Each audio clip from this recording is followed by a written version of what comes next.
Welcome everybody to the 8th edition of the Wine Bros. I am Chef Christopher of the Joel Palmer House Restaurant, and this is my brother Stefan of Black Tie Tours, Oregon's premier Oregon wine tour company, and we are interviewing Lynn Penner-Ash today of famed Penner-Ash wine cellars. I believe this is it. What does it say on the label here? That doesn't say wine cellars, but what? Oh, my virtual background is messing up the label. That's pretty.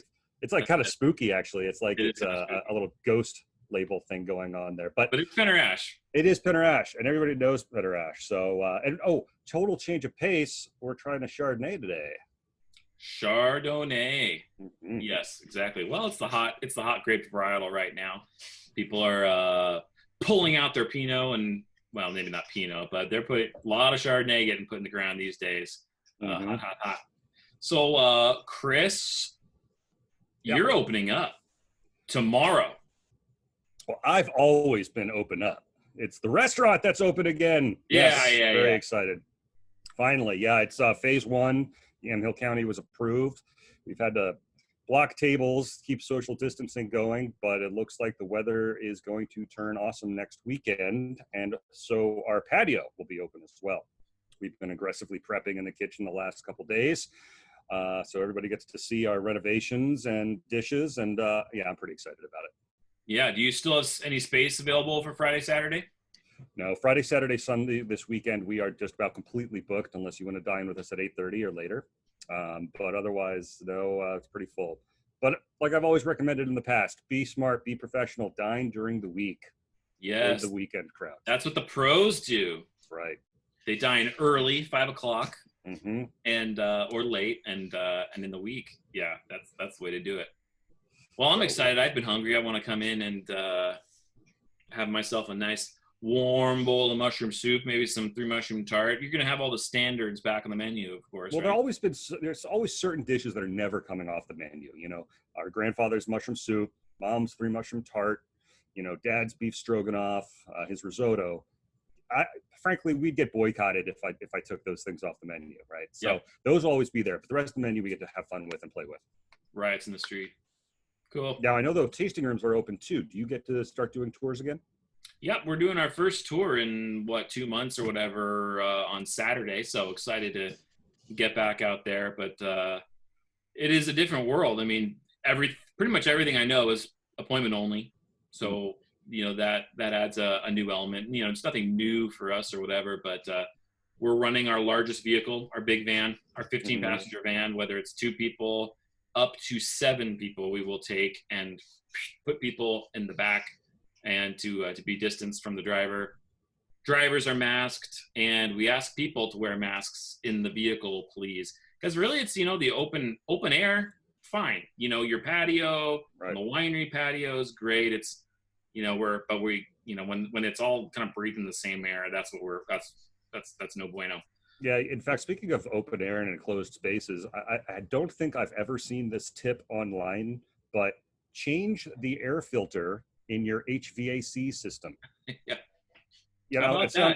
It sounds silly, but if you got one of those the ones that will actually filter out bacteria, hopefully viruses, it's one more step you can take to keep things safer.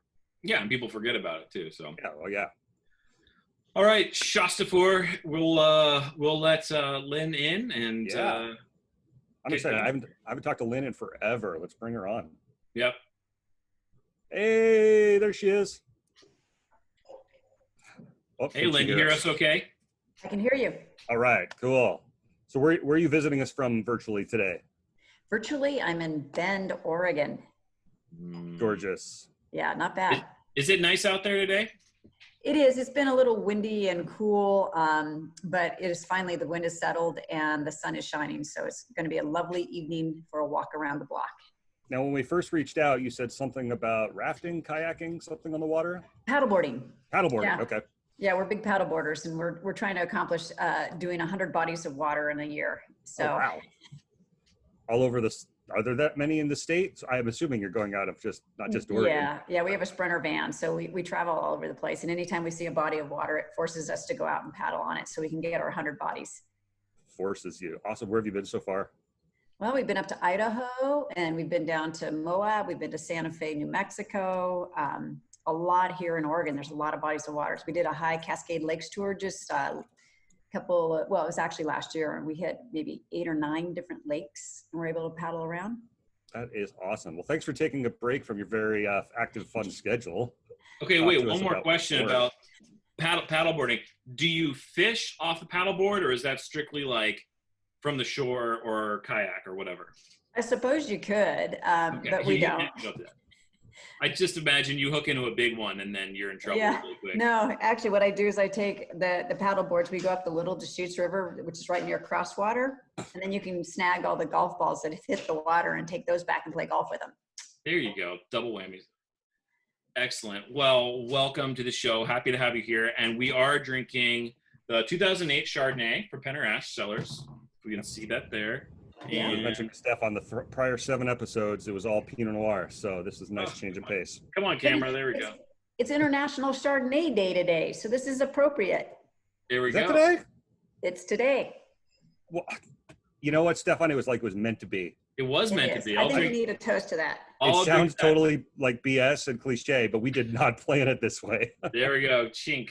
There we Chink. go. Cheers. All right. Well, run down.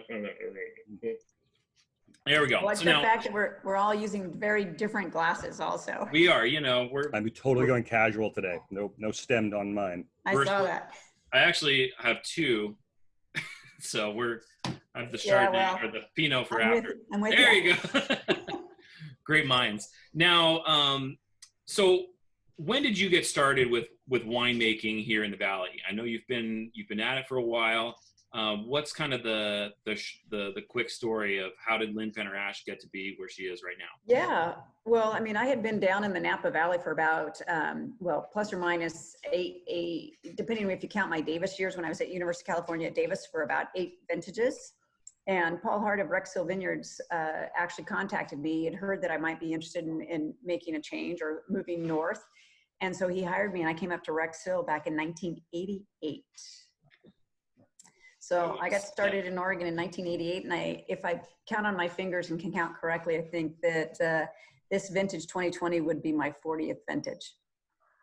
Wow. That's Yeah. crazy. That is crazy, isn't it? Have you had any of those 1988 Pinots from Oregon recently? How are they tasting? Yeah, I opened up a couple of them. The Dundee Hills Pinot that I made for Rexhill was hanging in there, but it's not hanging in there anymore. But it was, at the time, it lasted quite a long time, and it's such a beautiful wine. And so it's always fun to find those wines. I think the wine that really right now is captivating is the 93 Rexhill. The 93 Reserve is still absolutely gorgeous. Wow. What was the weather like? What made it conducive to holding on that long? It's funny because I wouldn't have considered that to be a great vintage to hold on that long. 88 was really a small crop year, and it actually matured quite early. If I recall correctly, we were picking something towards like the end of August, early September, which is a very, very early vintage for Oregon. And so by all those rules, it really shouldn't have happened to be a long aging wine.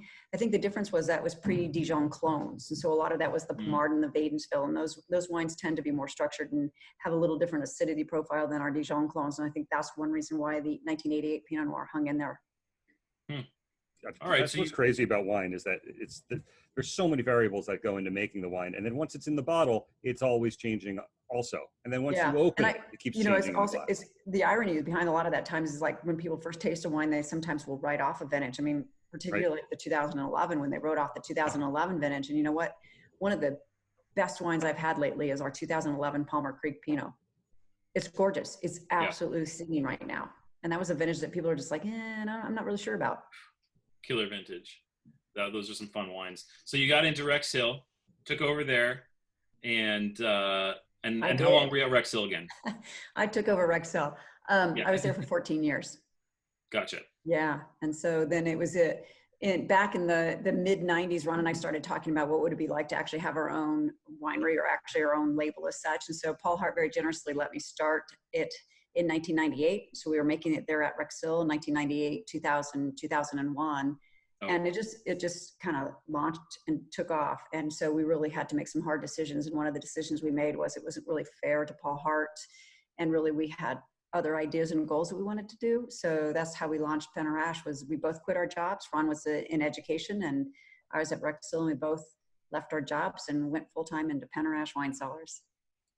that's exciting, and the rest is history. And of course, you consulted at Alexana, or you made wine for Alexana, right? I did. I actually started their brand for them, made their wines at PennerAsh for many years, and then designed their winery for them, and then hired Right. Brian Weil to start as the winemaker there so that we could just kind of pass that on, transition it off. So Alexana and Dusky Goose, the two probably most well-known brands that I started it as the original winemaker.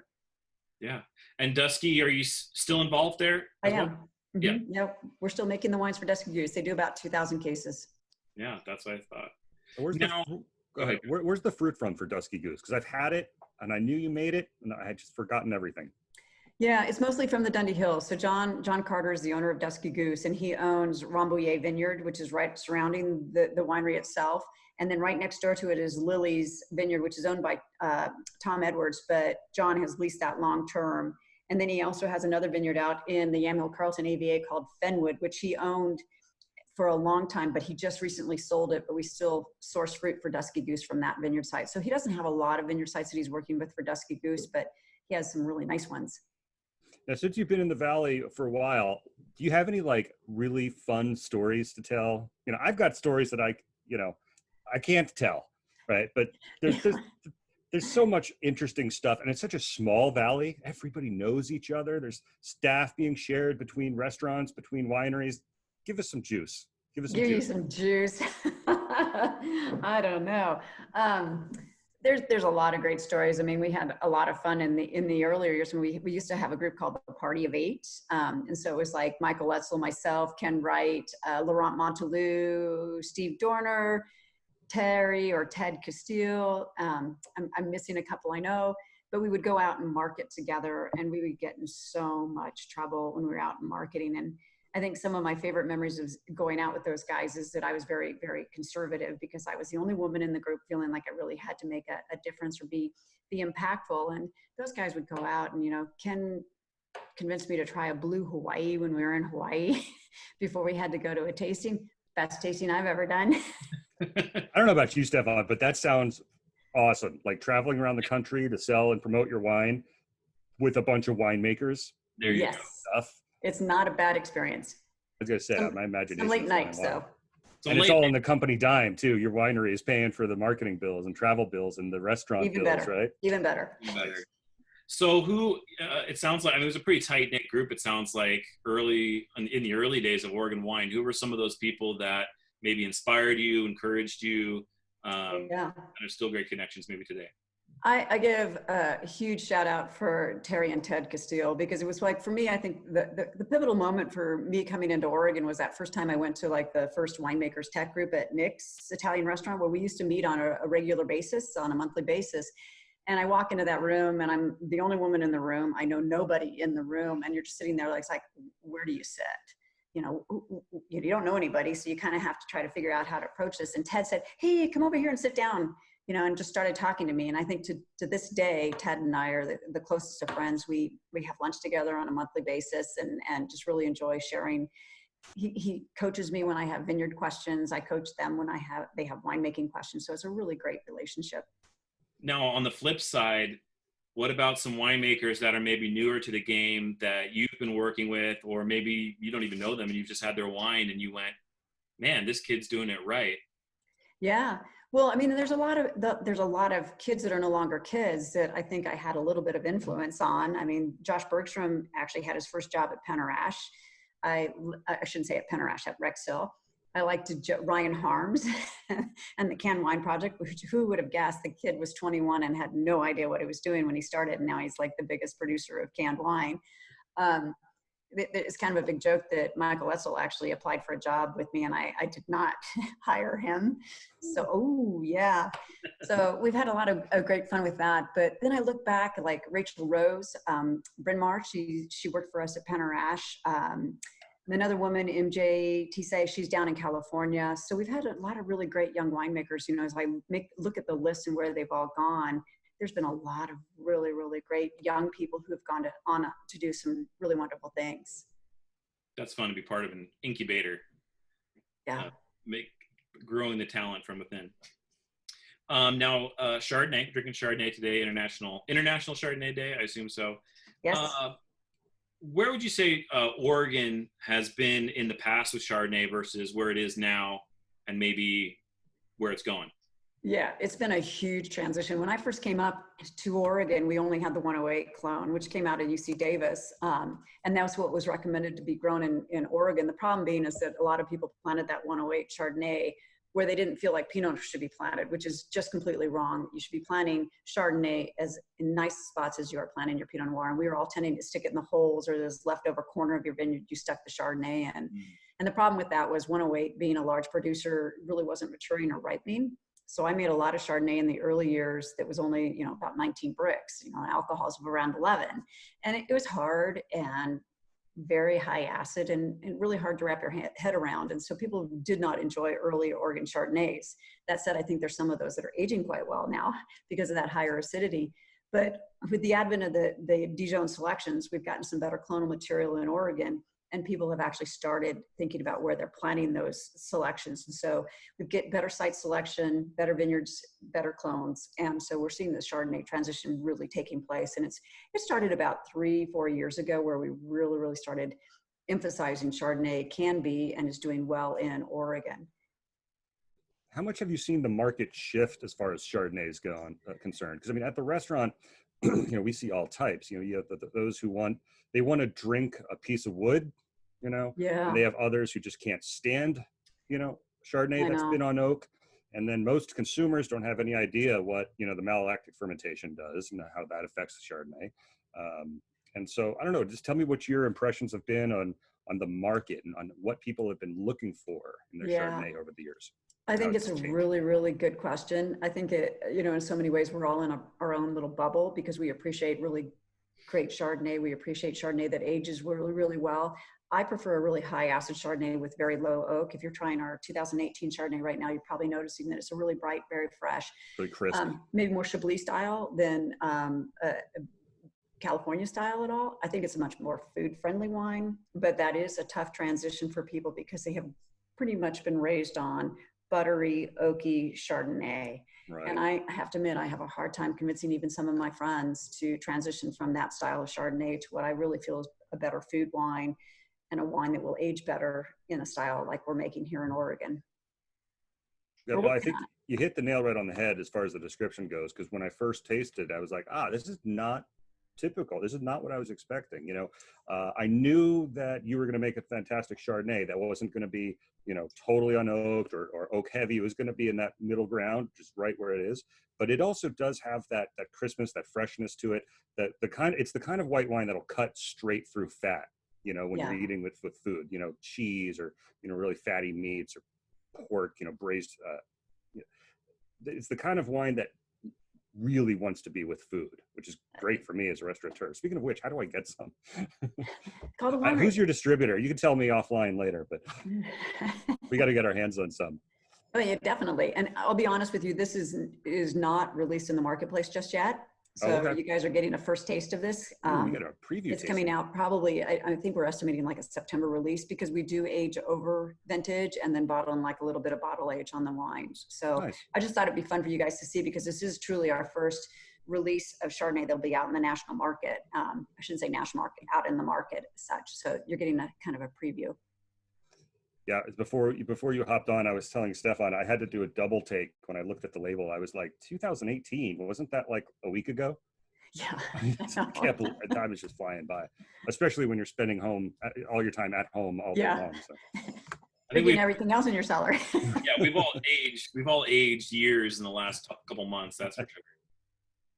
Well, I got to say, I'm thankful we don't have kids at home right now. So we are enjoying that aspect. Yeah. Do you have kids that are interested in coming into the business? No, our son's a geologist, is in Seattle right now. So he's working up there and really enjoying that experience and that career. And our daughter is more of an artist. She's a drummer in a band. And so she's down in Santa Fe, New Mexico at this point. And so both of them have really pursued completely different career options. So what's Funny how that works out. so last question, Lynn, what's kind of the future for you personally, professionally, and what's the future of PennerAsh? Well, I've got 45 more bodies of water to hit. Yeah. So I've got some work to do here. The future for me, I think there's a lot of adventures. That's one of the things that Ron and I are very much into is we really enjoy traveling. Owning a winery has not allowed us that ability to travel as much as we would like. And now we have that ability to travel. So we're looking forward to getting out and exploring. We have a Sprinter van. So it'll be very nice to pack that thing up and actually, when we can, get out there and explore. One of the things we joke about is with all our wine travels, we've been all over internationally in the US, but we've really never explored like our own national parks. And there are some national parks that I'd really, really love to see. And so I'm looking forward to having that ability to do that. So we've got some great adventures ahead. Great. And now there are some things happening at the winery as well. There are. Yeah, we're building a whole new tasting area so that we can actually host some of our Cellar Club members and allow them to have that kind of personal one-on-one type of experience in the tasting room. I have to say that we are very thankful and very fortunate that our tasting room is quite popular, but sometimes it does make it difficult with the popularity of our tasting room to be able to give that one-on-one attention to all the guests. And so we're looking at ways so we can spread some of that experience out for people so they're not feeling like they're packed in the room too much. But the other thing with the advent of our Chardonnay program is we really need more barrel storage for the Chardonnay program. And so we are building a whole new barrel bay, which will house about another, I think it's 600 and some barrels, so that we can actually allow our barrels of Chardonnay to age and over vintage like we'd like to do stylistically. So that's all in play right now. And if you come up to the winery, you'll see quite a construction zone. And you're still very much involved in the winemaking process, right? Yeah, I oversee it. I mean, Kate, who I hired and brought on, is doing a fantastic job, and she is doing the day-to-day winemaking, and I'm thrilled. She's just such a wonderful addition to PennerAsh, and she's doing such a great job. She's a new mom, and so it's been fun to kind of guide her and mentor her through that whole experience, being a new mom during vintage and all that's going on there. And so I get to come in and work with her, and we pretty much taste like the final blends and really work with her stylistically, looking for different vineyard properties that will actually work for PennerAsh. And so that has allowed me a lot of the freedom to do what Ron and I are looking forward to. But for those that are worried that the purchase by Kendall Jackson, might do something bad, they can rest easy knowing that you're still ensuring the quality of the wine. Is that right? Yeah, I was told the other day that I'm very direct. So I don't think there's any fear there. Well, you've been a fantastic interviewee, so thank you. A pleasure. Thanks for coming on. Enjoy your time in Bend, whether it's fishing or kayaking or paddleboarding. And come back because I'm sure there'll be more work for you when you come back to the Valley. You bet. I'm looking forward to it. So thank you guys for your time. I appreciate it. Thanks, Lynn. Right. Great to see you again. All righty. Ciao. All right. Bye-bye. Bye. All right. right. What's funny about this wine? It made me hungry. Yeah, seriously, when you started talking about all that stuff of pork and cheese, I'm like, shit, I gotta go get something to eat. I already had dinner. Something fatty and not good for you either, because it does have that crispness to it. You know what I mean? Yeah. No, it does, and it's actually opened up nicely since popping the cork too. Yeah, I mean, most people don't think about Chardonnay as a wine to let breathe and relax and age and all these different things. But a good Chardonnay can get better over time in the bottle for over years, or just like today in the glass as you're taking your time to enjoy it. So definitely check out PennerAsh's tasting room. They've got a gorgeous view. I don't know if you've been there, I'm sure, Stefan. Many times. For our viewers who haven't been out there. It's a gorgeous view. People and the staff's really nice, and of course the wines are good. They've the prices have gone up a little bit, I think, since Kendall Jackson took over, but they're good wines. So good if you can get it. I think it's definitely worth stopping in. And like Lynn said, there are a number of wines that they make that you can't buy outside the tasting room. are outside their wine club, right? Yep. So this Chardonnay that we're tasting that will not be released for another few months, that'll be the first Chardonnay released nationwide, or at least statewide, I guess. I don't know, but that's funny and awesome about these small Oregon wineries. And I wouldn't even call the PennerAsh small, but a lot of these wines you simply can't get outside the state. Yeah. So come visit Oregon. Yeah, come visit. I mean, we're pretty open now. The hotels are reopening, so I would say Yamhill County, where we are, is pretty much open for business. Come on out, but you'll be wearing masks. People will be wearing masks. So expect next month or two, everybody, it's going to be like dipping your toes into a swimming pool for the first time. You want to see how cold it is. People are going to be a little cautious, as they should be. But at the same time, restaurants, hotels, tasting rooms, wine tour companies are open and available. So it's going to be a fun year, I think, after all this. Yeah. And if you're hunkered down and you're not going out, don't forget, got the wine club. We can send you wine to your door. UPS is cut their next day air rate in half, so we can get next day air wine out to you for a lot cheaper than it would be otherwise, because ground shipping is cut off for the whole country until probably fall. But yeah, we can still get it to you then. And actually, I've got a beat on some pretty tasty wines that you won't be able to get otherwise, and definitely not going to be able to find them at the store. So yeah, you don't want to ship wine via a truck in the dead of summer and have it cooking in the back of a brown van.